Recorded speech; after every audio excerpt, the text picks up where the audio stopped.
Don't second guess that your Bitcoin is safe. Get a security audit through a one-on-one session with me and join the school community, the Bitcoin Masters, to meet other Bitcoiners, grow your network, and grow your net worth. Now, this is interesting, right? So we got the decoupling we've explained, the expansion we've explained. The consequence of this is what we are feeling today. The US dollar has lost more than 95% of its purchasing power relative to gold. So in 1971, it was tethered to gold, right? You could redeem dollars for gold. I don't think it was easy to do, but you could technically, there was a way to do that to some degree. And gold has stayed relatively stable in purchasing power. There's sort of this simple term around gold where people will say 1 ounce of gold will buy a very fine man's suit. And this is true today. So you can buy the same relative goods with it because it has a difficulty in the real world to acquire more of, and it has relative scarcity in the world because of natural laws. The dollar is no longer tethered to anything natural, and so it has completely decoupled and lost all of its purchasing power. So if you had $35, right, an ounce of gold was $35 in 1971. If you had $35 in 1971, it would be worth 95% less in purchasing power.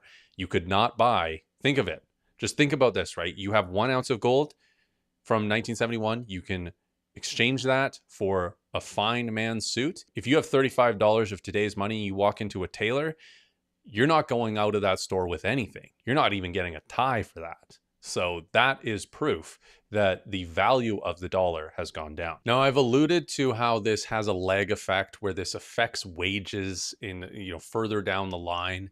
This is called the Cantillon effect. This is how wealth gets created, how dollars get created, and how it spreads through the economy, and it is not in a fair way.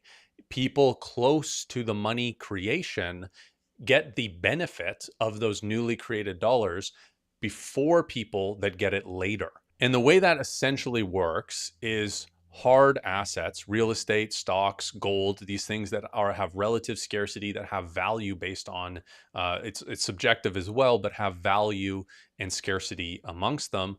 Those are going to increase in value because in relation to the fact that the denominator, the dollar, has decreased in value. The last to receive the dollars are the most unfortunate of society, right? The wage earners that don't see their wages increase at the same rate as the money creation, and people on fixed income that have no ability to negotiate or to move to another job or to work harder to acquire more money. This is all tightening people. Like, it's really, really unfair, right? If you think about it, we have these dumb ideas of, oh, you just have to work harder.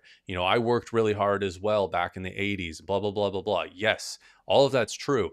But this has created a worse environment for everybody that does not have assets. So the value, all this value goes to scarce assets. Essentially, the way it works is people that are saving in dollars, they are being robbed.